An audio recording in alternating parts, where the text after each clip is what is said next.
오늘 우리가 읽은 이 본문의 말씀이 나오는 마가복음 9장을 보면 크게 두 부분으로 나누어 볼 수 있을 것 같습니다.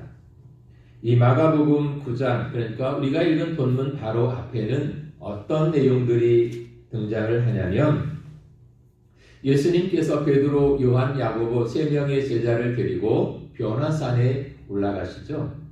그리고 거기서 모세와 엘리야를 만나서 대화를 하시고 예수님께서 이 땅에서 제자들이 볼 수 없었던 신비롭고 영광스러운 모습으로 변화되어지는 장면들을 목격하게 되는 것입니다.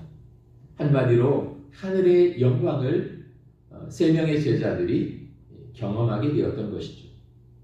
그런데 바로 밑에 오늘 우리가 본문으로 읽은 이 장면을 보면 그 세 명의 제자를 제외한 나머지 9명의 제자들이 어떤 아버지가 자기의 자녀를 데리고 왔잖아요. 어렸을 때부터 귀신 들려 말도 못하고 또 간질병으로 인해서 자주 고통을 받는 그 자식을 바라보며 안타까운 마음을 가지고 이 아버지가 그 산 밑에 있던 제자들에게 와서 이 아이를 좀 고쳐달라고 요청을 합니다. 그러니까 제자들은 나름대로 이 아이를 고쳐보려고 애를 썼지만 결과가 좋았으면 모두가 기뻐했을 텐데 조금도 변화가 없었잖아요. 한마디로 제자들의 모든 노력과 수고가 실패로 끝나고 말았다는 것입니다. 그럴 때 이 제자들은 얼마나 무기력했을까요? 스스로 생각할 때. 또 그들은 몹시 당황했을 것입니다. 왜냐하면 주변에 많은 사람들이 지금 쳐다보고 있잖아요. 그래서 예수님이 그들에게 주신 능력으로 열심히 이 아이를 고쳐보려고 했지만 아무런 변화가 없을 때 제자들은 얼마나 당황스러웠겠습니까? 그리고 안타까워하는 이 아버지의 마음을 알기 때문에 뭔가 도움이 되고 싶어 했는데 아무런 도움이 되지 못할 때 얼마나 절망스러웠겠습니까? 한마디로 실패와 좌절을 거기서 경험하고 있었던 것입니다. 그런데 이 마가복음 9장에 나오는 전혀 다른 이 두 장면이 어쩌면 오늘 그리스도인들이 이 세상에서 살아가는 삶의 한 단면일 수 있겠다, 이런 생각을 또 해보는 것입니다. 왜냐하면 우리가 신앙생활을 시작하면서 우리가 어떤 예수를 믿고 구원의 확신을 처음 가졌을 때 내가 구원받았구나, 내가 하나님의 자녀가 됐구나 라고 하는 기쁨과 감격이 우리에게 있었지 않습니까? 뿐만 아니라 그렇게 시작된 믿음의 생활을 하면서 어느 순간 어떤 예배나 기도하는 가운데 어떤 하나님의 만져주심과 하나님의 깊은 은혜와 성령의 충만함을 경험하면서 살아계신 하나님이 나와 함께 하시는구나, 그 하나님이 나를 사랑하시는구나 라고 하는 것들을 정말 실감나게 경험하고 그런 하나님의 큰 은혜가 나에게 다가오는 것들을 우리가 피부로 느낄 때가 있잖아요. 그것은 마치 제자들이, 세 명의 제자들이 변화산 위에서 하늘의 영광을 경험하는 것과 똑같은 체험이라고 말할 수 있을 것입니다. 그런데 우리가 예수를 믿고 신앙생활을 하는 가운데 이런 시간들만 있으면 얼마나 좋겠습니까? 그런데 현실은 그렇지가 않잖아요. 그러니까 다른 사람들 말고 우리 자신의 경험을 봐도 한순간 어떤 신앙생활하는 것에 대한, 하나님을 믿는 것에 대한, 내가 믿음을 가지고 있다고 하는 것에 대한 자부심과 기쁨과 감사와 영광이 있었잖아요. 그런데 또 그것만 있는 것이 아니라 어느 순간 또 우리에게 이해할 수 없고 알 수 없는 어려움의 순간과 고통의 순간들도 찾아오더라는 것입니다. 그래서 뭔가 해결해 보려고 나름대로 애도 써보고 나름대로 기도도 하고, 그렇지만 여전히 변화되지 않는 그 사실을 목전에 두고 적잖이 당황할 때도 솔직히 우리의 삶에 많이 있었지 않습니까? 또 그런 실패와 좌절들은 우리 자신의 경험일 수도 있고 아니면 사랑하는 가족이나 친구들의 또 고통일 수도 있다고 하는 것입니다. 그런 일을 경험하면서 우리가 또 한 번 겪는 실패와 좌절감은 뭔가 도움이 되고 싶고 힘이 되어주고 싶고 해결해주고 싶은데 그것을 해결할 수 있는 힘이 나에게 없다고 하는 것입니다. 오히려 그런 일들을 경험할 때 마치 제자들처럼 이 아이에게 도움이 되고 싶고 아이의 문제를 해결해주고 싶고 이 아이를 치료해서 건강한 아이로 살게 해주고 싶은데 그게 안 됐잖아요. 그런 데서 오는 심한 무기력감을 경험할 수 있습니다. 절망감을 실패의 쓴맛을 경험하면서 마음이 힘들어질 수 있다는 것입니다. 소위 말하는 낙심을 경험하는 것입니다. 또 우리 부모님들이 자녀를 키우는 과정 속에 종종 아플 때가 있잖아요. 그런 아픈 자녀를 바라볼 때 부모의 마음이 안타깝지 않습니까? 그래서 어떤 때는 그 아이 대신 차라리 내가 아팠으면 좋겠다 그런 마음이 들 때도 있잖아요. 그런데 어떤 때는 내가 그 아픈 아이를 위해서 뭔가 이렇게 좀 해주고 싶은데 빨리 나을 수 있도록 어떻게 좀 해주고 싶은데 이게 마음처럼 안 될 때도 사실은 많이 있잖아요. 그럴 때 느끼는 그 부모로서 느끼는 그 현실적인 한계를 경험하면서 안타까운 마음들이 있지 않습니까? 어쩌면 오늘 등장하는 본문의 내용이 바로 그런 느낌이 아닐까 그런 생각을 해봅니다. 오늘 예수님 앞에 한 아버지가 사랑하는 자녀를 데리고 왔습니다. 왜냐하면 어릴 때부터 말을 못하는 귀신이 들려 있었다고 성경은 말합니다. 뿐만 아니라 간질병으로 인해서 굉장히 많이 육신적인 고통을 당하고 있었던 것 같습니다. 육신적인 고통뿐만 아니라 그것으로 괴로워해야 되고 또 주변 사람들의 따가운 시선을 의식하면서 또 부끄러워하고 때로는 그것을 감추고 싶어하는 그런 안타까운 모습을 우리에게 보여주고 있습니다. 그런데 이런 어떻게 보면 사람의 힘으로 해결할 수 없는 불가능할 것 같은 이런 문제들을 해결하고 그것을 뛰어넘으려면 또 제자들의 입장에서 보면 고쳐보려고 애를 썼지만 고칠 수 없는 이 실패와 좌절을 경험하면서 그대로 그 자리에 머물러 있지 않고 다시 그것을 뛰어넘으려면 어떻게 살아야 되느냐 하는 것입니다. 어쩌면 오늘 본문이 우리에게 던지는 중요한 질문이 바로 이 질문인 것 같습니다. 이 아버지는 안타까운 마음에 나름대로 많이 애를 썼겠죠. 손을 놓고 가만히 있지는 않았을 것입니다. 아버지로서 사랑하는 자녀의 그 고통의 문제를 해결해 주려고 무던히도 애를 많이 썼을 것입니다. 그런데 결과가 좋지를 않았잖아요. 왜냐하면 이 아이가 고통받는 문제가 전혀 해결되지를 않았기 때문입니다. 그래서 어쩌면 마지막 기회를 가지고 이 아버지는 이 아이를 데리고 예수님의 제자들 앞에 찾아와서 이 아이의 치유를 부탁했을 것입니다. 또 제자들은 이 아버지의 마음을 알기 때문에 나름대로 고쳐보려고 열심히 노력했을 것입니다. 그런데 어찌된 일인지 이 아이의 병은 고쳐지지를 않았습니다. 그럴 때 아버지도 절망했을 것입니다. 제자들도 같이 절망했을 것입니다.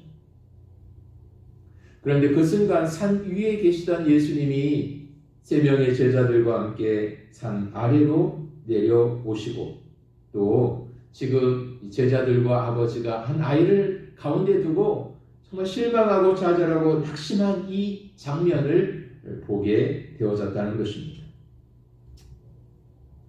그 순간 이 아버지에게는 새로운 희망이 생겼던 것 같습니다. 혹시 제자들은 못했지만 저분이라면 우리 아이를 고쳐줄 수 있지 않을까? 그래서 아버지는 다시 용기를 내서 예수님 앞에 엎드려 도와달라고 간구를 하고 있습니다. 우리가 이런 실패와 좌절을 넘어서려면 오늘 우리는 무엇이 필요할까요? 첫 번째로 우리는 예수님 앞에 그 문제를 가지고 나오는 것을 배워야 된다고 하는 것입니다. 19절에 보면 이렇게 되어 있습니다. 대답하여 이르시되 믿음이 없는 세대여 내가 얼마나 너희와 함께 있으며 얼마나 너희에게 오래 참으리요 그를 내게로 데려오라 하시매 이렇게 되어 있습니다. 여기 19절 끝부분에 보면 그를 내게로 데려오라 이렇게 말씀을 하십니다. 그러니까 여기서 예수님이 강조하고 있는 것은 내게로 오라라고 하는 이 말씀이었던 것입니다. 그래서 우리는 늘 하나님을 바라보아야 되는 것입니다. 예수님을 바라보아야 되는 것입니다. 그리고 한 걸음 더 나아가 우리가 당면하고 있는 문제를 가지고 예수님 앞으로 나오는 것을 우리는 배워야 됩니다. 그럴 때 하나님의 은혜를, 하나님의 역사를 경험할 수 있게 되어질 것입니다. 수고하고 무거운 짐진 자들아 다 내게로 오라 그렇게 말씀하십니다. 수고하고 무거운 짐을 지고 주저앉은 인생들을 향하여서 왜 그러고 있느냐 다시 일어나서 내게로 와라. 그러면 내가 너의 그 지고 있는 무거운 짐을 내가 대신 져주겠다고 말씀하십니다. 베드로전서 5장 7절을 보면 너희 염려를 다 주께 맡겨버리라. 이는 저가 너희를 권고하심이니라. 이렇게 말씀하고 있습니다. 수고하고 무거운 짐진 자들을 향해서 내게로 오라고 부르시는 그 주님 앞에 우리의 문제를 가지고 나가는 것을 우리는 먼저 배워야 된다고 하는 것입니다.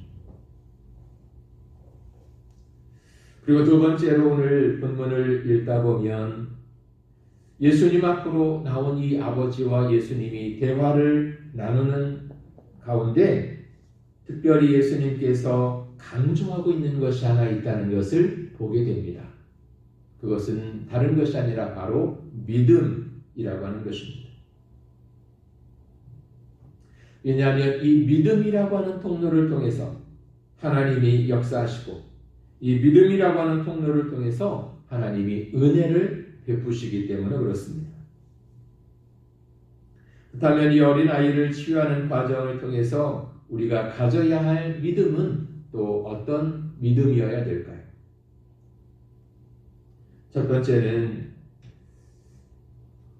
방금 말씀드렸던 것처럼 예수님에 대한 믿음을 갖는 것입니다.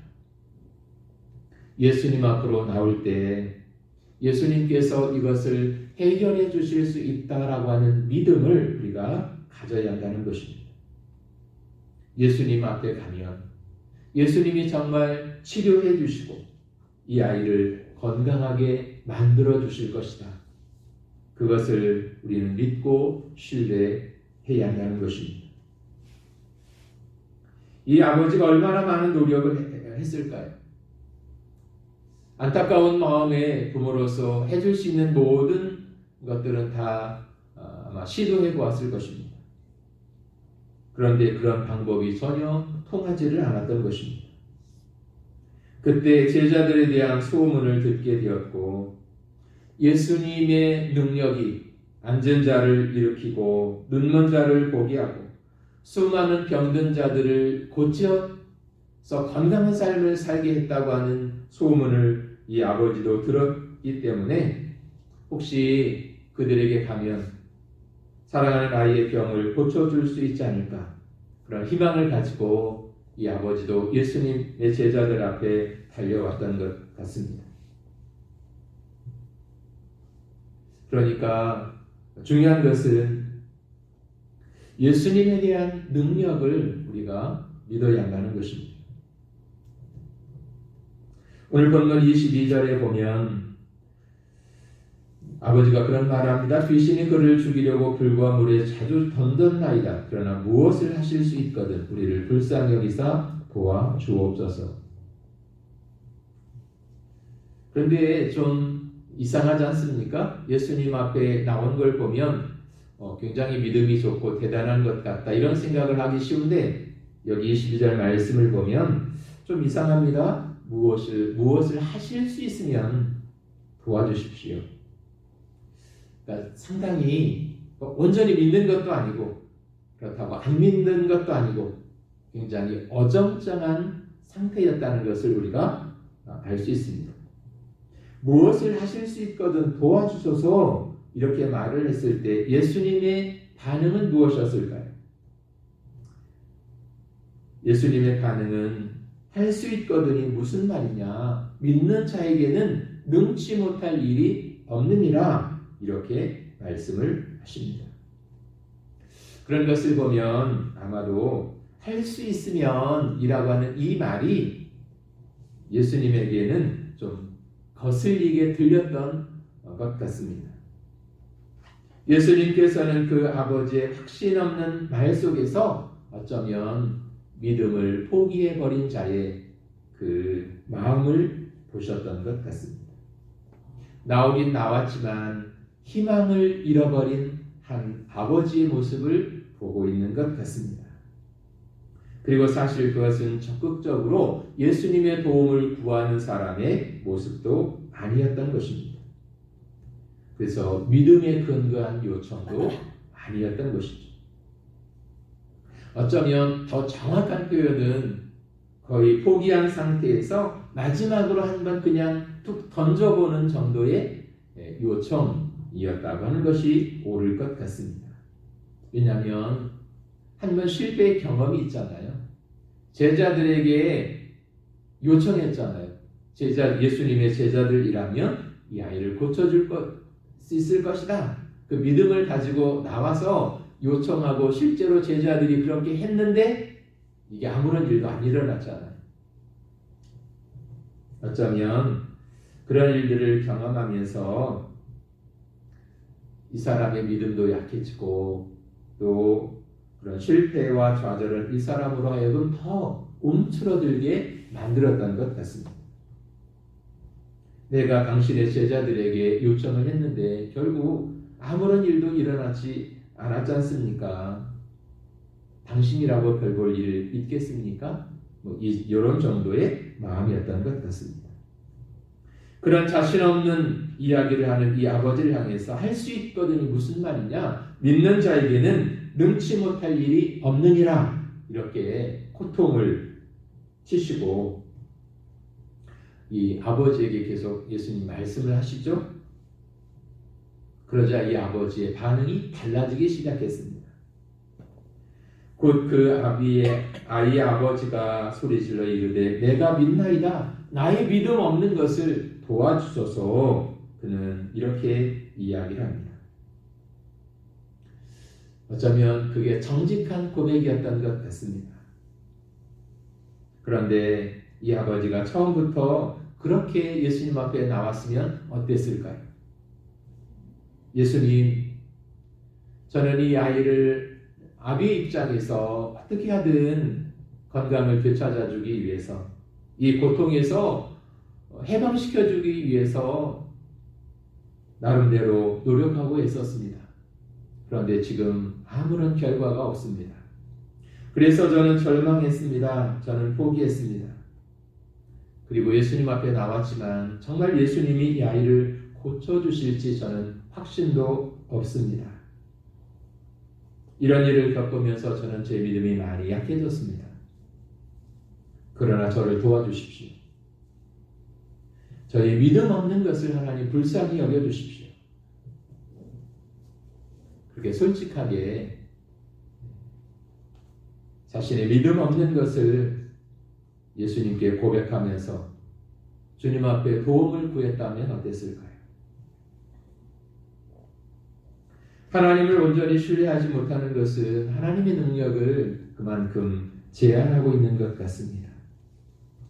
똑같이 하나님을 믿지만 그냥 겨우 가까스로 이렇게 신뢰하는 사람이 있을 수 있고, 더 풍성하고 더 넉넉하게 하나님을 신뢰하고 그 믿음으로 살아가는 사람도 있을 수 있기 때문에 그렇습니다. 그런 걸 보면 우리가 말하는 믿음이라고 하는 것은 딱 이렇게 고정되어 있는 것이 아닌 것 같습니다. 믿음은 자라는 것이고, 믿음은 더 역동적인 것이고, 믿음은 살아있는 것이라고 말하는 게 더 정확한 것 같습니다. 그렇잖아요. 똑같이 믿음을 이야기하지만 어떤 사람은 그냥 겨우겨우 그 믿음의 명맥을 유지하는 사람이 있고, 어떤 사람은 하나님을 믿는 그 믿음 때문에 정말 똑같은 상황임에도 불구하고 막 기뻐하고 감사하는 사람도 있고, 그 믿음 때문에 정말 그 삶에 역동적인 하나님의 역사를 경험하면서 살아가는 사람도 있잖아요. 똑같이 믿음이 있다고 말하지만 그 믿음의 축복을 경험하면서 사는 것은 사람마다 다 다르더라는 것입니다. 왜 그럴까? 결국 그 믿음의 크기만큼 살아계신 하나님을 경험하며 살아가게 되기 때문에 그런 것 같습니다. 그런데 오늘 이 아버지는 예수님 앞에 나올 때까지만 해도 그 하나님에 대한 믿음을 부인하는 것도 아니지만, 그렇다고 해서 전폭적으로 하나님을 신뢰하는 믿음을 가진 것도 아닌 아주 어정쩡한 상태였던 것 같습니다. 그런 이 아버지의 모습을 보면서 우리가 이렇게 비난할 수도 있겠지만, 어쩌면 그것이 더 인간적인 모습인 것 같습니다. 왜냐하면 믿음이 견고한 것 같고 믿음이 큰 것 같이 보이는 사람도 삶에서 여러 가지 힘들고 어려운 일들을 많이 겪다 보면 그 믿음이 흔들릴 수 있잖아요. 이 아버지와 같은 마음을 얼마든지 품을 수 있다고 하는 것을 우리는 솔직하게 인정해야 할 것 같습니다. 그렇지만 그것이 정당하다고 말할 수 없는 것은, 연약한 믿음은 예수님의 능력을 제한하기 때문에 그렇습니다. 예수님께서 병을 고칠 때마다 사용하신 말씀이 있었잖아요. 내 믿음대로 될지어다. 이 말씀은 정말 진리인 것 같습니다. 왜냐하면 작은 믿음은 작은 역사를 가져오죠. 그러나 큰 믿음은 큰 역사를 가져오는 것입니다.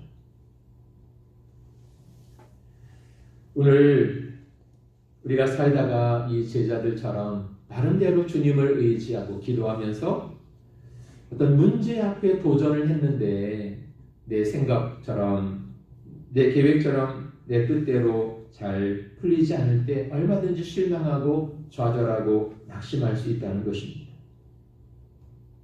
그렇지만 그 순간 다시 한번 그것을 뚫고 일어설 수 있는 믿음이 오늘 우리에게 있느냐는 것입니다. 이 믿음이 중요한 것 같습니다. 그래서 어쩌면 우리도 예수님 앞에 주님, 저는 믿음이 적은 사람입니다. 저에게 믿음을 더하여 주옵소서, 그렇게 솔직하게 인정하고 하나님의 은혜를 구하는 사람들이 되어야 되겠다. 그런 생각들을 이 말씀을 보면서 하게 되는 것입니다. 오늘 우리가 살아가는 현실은 참 만만치 않은 것 같습니다. 왜냐하면 우리가 살아가는 세상은 굉장히 복잡하고 또 불신앙적인 세상이고, 하루하루 우리가 해결해야 될 문제들을 직면하여 살아가기 때문에 그런 것입니다. 그런 세상 속에서 우리가 쓰러지지 않고 허우적거리지 않고 어깨를 펴고 당당하게 살아가기 위해서 필요한 것이 무엇일까요? 그것은 하나님을 향한 믿음인 것 같습니다. 하나님을 신뢰하고 믿음으로 나가면 하나님께서 비록 지금은 힘들고 어려운 순간을 맞닥뜨렸다 할지라도 결국은 하나님께서 우리를 다시 일으켜 주실 것이다. 하나님께서 도와주실 것이다. 하나님께서 응답해 주실 것이다. 믿는 자에게는 능치 못한 일이 없을 것이다. 그런 확신의 자리로 다시 올라갈 수 있도록 하나님이 우리의 모든 삶의 걸음을 인도해 주실 것입니다. 우리는 그것을 믿어야 하는 것입니다. 마지막으로 그 기도의 응답에 대한 기도 능력에 대한 믿음을 다시 가져야 할 것 같습니다. 28절과 마가복음 9장 27절부터 보면 이렇게 되어 있습니다. 예수께서 그 손을 잡아 일으키시니 이에 일어서니라. 집에 들어가심에 제자들이 조용히 묻자오되 우리는 어찌하여 능히 그 귀신을 쫓아내지 못하였나이까. 이르시되 기도 외에 다른 것으로는 이런 종류가 나갈 수 없느니라. 이렇게 되어 있습니다. 기도 외에 다른 요로 나갈 수 없다고 이야기합니다. 결국 그 말은 기도하지 않았기 때문이었다고 말씀하고 있습니다. 그것은 어쩌면 우리가 기도의 삶을 살지 못할 때, 기도의 능력을 잃어버릴 때, 우리 속에서 기도의 영성이 사라질 때 자연스럽게 하나님을 향한 신뢰도, 하나님을 향한 믿음도 흔들릴 수밖에 없다는 이야기일 것입니다. 왜냐하면 기도 외에 해결책이 없기 때문에 그렇습니다. 그렇다면 이 기도가 뭘까 하는 것입니다. 그것은 한마디로 하나님을 바라보는 것입니다. 오늘 나의 시선을 하나님을 향하는 것입니다. 지금까지는 문제만 바라보고 힘들고 어려운 그런 것들을 바라보면서 실패를 경험하고 좌절을 경험하고 두렵고 걱정 가운데 매여 있던 사람이 기도하면서 시선을 자꾸 하나님께로 옮기는 것을 이야기하는 것입니다. 그래서 기도는 하나님을 바라보는 것이다. 이렇게 말할 수도 있을 것 같습니다. 제자들에게는 한때 귀신을 쫓아낸 경험들이 있었어요. 왜냐하면 예수님께서 제자들을 파송하실 때 그들에게 주의 이름으로 기도하고 명령하면 귀신도 쫓겨 나가게 될 것이라고 말씀하셨고, 제자들은 실제로 나가서 복음을 전하면서 그런 일을 많이 경험했던 것입니다. 그래서 제자들에게는 그런 성공의 경험이 있었던 것입니다. 그런데 정작 중요한 걸 잃어버렸죠. 그 성공이 어디로부터 시작됐느냐 하는 것을 잃어버린 것입니다. 그 성공의 시작, 성공의 원인은 다른 것이 아니라 예수님이었던 것입니다. 그러니까 제자들의 그 마음 한 구석에 옛날에 우리가 이렇게 했으니까 지금도 될 거야, 아마 이렇게 쉽게 생각을 했던 것 같습니다. 근데 정작 중요한 것을 빠뜨리고 있었죠. 예수님이 오늘 제자들에게 질문하는 제자들을 향해서 기도 외에는 이런 이유가 나갈 수 없다라고 말씀하시는 것은 예수님이 기대한 것처럼 제자들이 이렇게 하나님을 바라보며 지금 기도의 자리에 있지를 못했던 것 같습니다. 쉽게 말하면 그들의 삶에서 기도가 점점 사라졌고 옛날 귀신을 쫓아내던 그 형식만 가지고 있었다는 것입니다. 그런데 그게 지금은 안 통하는 것입니다. 사실 제자들이 귀신을 쫓아낼 수 있었던 것은 도와주시는 하나님의 긍휼과 자비와 사랑 때문이었습니다. 그런데 지금은 하나님의 그 자비와 긍휼을 잃어버리고 그냥 옛날 귀신을 쫓아냈던 어떤 형식만 가지고 그렇게 이 아이에게 다가가니까 아무런 능력도 나타나지를 않았던 것입니다. 그러니까 제자들은 당연히 질문할 수밖에 없었죠. 옛날에 이렇게 하면 됐는데 왜 지금 안 됩니까? 그것을 묻고 있었던 것이죠. 그런데 또 다른 성경에 보면 기도와 금식 외에는 이런 이유가 나갈 수 없느니라 이렇게 이야기를 합니다. 기도 뒤에 금식이 하나 더 붙었죠. 거기 왜 금식이라는 말이 나왔을까요? 사람들의 최고의 관심사는 무엇일까요? 아마 먹는 것 같아요. 그래서 뭐 유명한 맛집도 많이 등장을 하고 아침을 먹고 나면 점심에 또 뭘 먹지? 점심 먹고 나면 저녁에 또 뭘 먹을까? 우리의 관심은 늘 먹는 것에 있는 것 같습니다. 그런데 이 기도 뒤에 금식이라는 말이 나오는 것은 어쩌면 그 먹는 시간까지 우리의 관심사까지 그것을 하나님께 둔다는 의미일 것입니다. 그것은 하나님만 바라보겠다는 고백이 여기 담겨져 있는 것 같습니다. 우리가 하나님을 바라보게 될 때 우리의 현실적인 문제는 점점 작게 보이게 될 것입니다. 그리고 우리도 고백할 수 있게 될 것입니다. 할 수 있거든이 무슨 말이냐? 있는 자에게는 능치 못할 일이 없느니라. 또 이런 고백이 오늘 우리의 고백, 저와 여러분의 고백이 되어졌으면 좋겠습니다.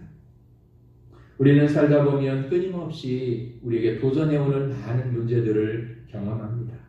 어떤 때는 잘 넘어가기도 하지만 이기기도 하지만 대부분의 경우 우리는 좌절하게 되고 또 그 문제의 돌부리에 걸려 넘어져서 상처나고 또 아파하고 나름대로 기도도 해보지만 어떤 결과가 쉽게 나타나지 않을 때 답답해하기도 하고 또 그런 일들을 겪으면서 우리의 믿음이 더 연약해지기도 하고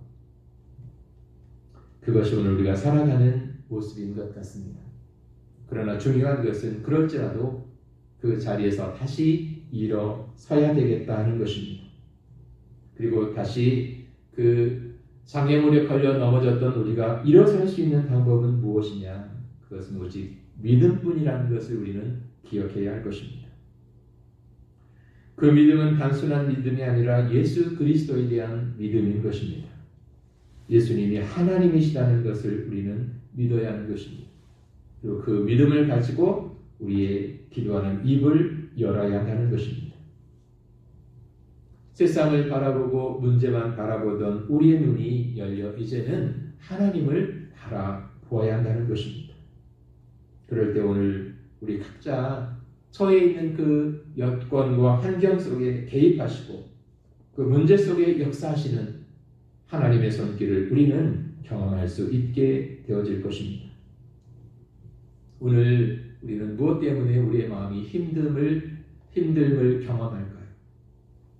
종종 우리는 무엇 때문에 속상해하고 좌절하고 낙심하게 될까요? 또 무엇 때문에 종종 우리는 한숨을 짓게 되는 것일까요? 오늘 주님은 우리를 향해서 말씀하십니다.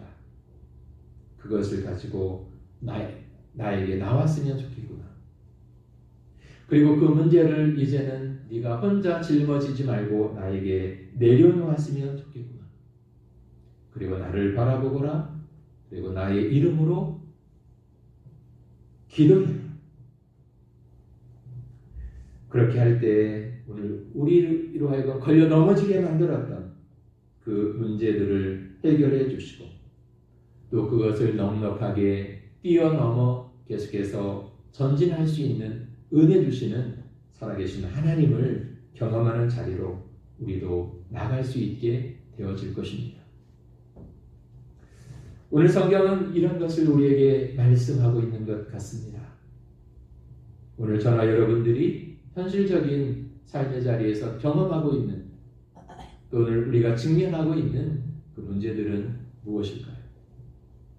오늘 그것을 기도로 주님 앞에 가지고 나가 주님께 맡기고 또 기도함으로 그 믿음 안에서 더 좋은 것을 주시는 하나님의 은혜를 체험하는 저와 여러분의 믿음의 여정들이 되셨으면 좋겠습니다. 기도하겠습니다. 살아계신 아버지 하나님, 우리의 믿음 없는 것을 불쌍히 여겨주시고 하나님이 우리에게 은혜 주셔서 우리의 기도의 영성이 살아나게 하시고 하나님 앞에 나갈 때마다 도와주시는 하나님의 은혜를 경험하면서 오늘 우리 앞에 놓여져 있는 문제도 해결함을 받고 그 너머에 계시는 역사하시는 하나님을 만나는 자리로 나가는 우리 모든 성도들 되게 하여 주시옵소서. 예수님의 이름으로 기도합니다. 아멘.